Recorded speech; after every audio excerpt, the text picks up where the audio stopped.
নমস্কার, স্বপ্নাবিক নিউজ নেটওয়ার্কে স্বাগত।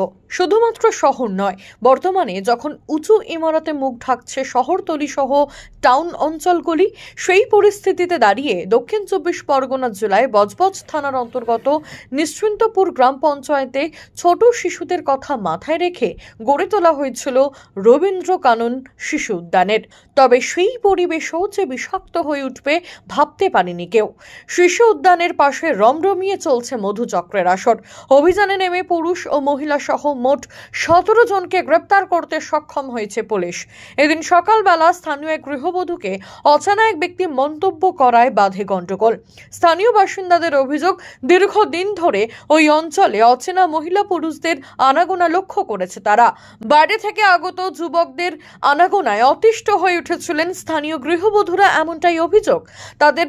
আরও দাবি, এক প্রভাবশালী নেতার শালী এই মধু চক্রের সঙ্গে যুক্ত থাকার কারণে একাধিকবার অভিযোগ জানানো সত্ত্বেও পুলিশ কোনো পদক্ষেপ নেয়নি। যদিও এর পরিপ্রেক্ষিতে ডায়মন্ড হারবার জেলা পুলিশ সূত্রে জানা গিয়েছে, এর আগে কেউ মধু চক্রের বিষয়ে উল্লেখ করে কখনো বজবজ থানায় মৌখিক বা লিখিত কোনো অভিযোগই দায়ের করেনি। এদিন গন্ডগোল থামাতে ঘটনাস্থলে গিয়ে 5 জন মহিলা এবং 12 জন পুরুষকে হাতে নাতে গ্রেপ্তার করে বজবজ থানার পুলিশ। যদিও সমগ্র ঘটনায় স্থানীয়রা মুখে কুলুপ এঁটেছেন, তারা কেউই প্রকাশ্যে এই ব্যাপারে কিছু বলতেই চাইছেন না।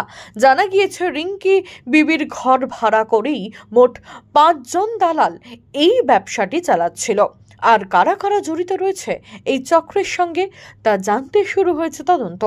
বামনি রায়, স্বপ্নাবিক নিউজ, বজবজ। সমস্ত খবরের আপডেট পেতে লাইক করে সাবস্ক্রাইব করুন স্বপ্নাবিক নিউজ।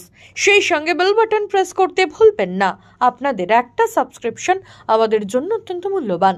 একই সঙ্গে ফলো করুন আমাদের হোয়াটসঅ্যাপ চ্যানেলটিও। জয় হিন্দ।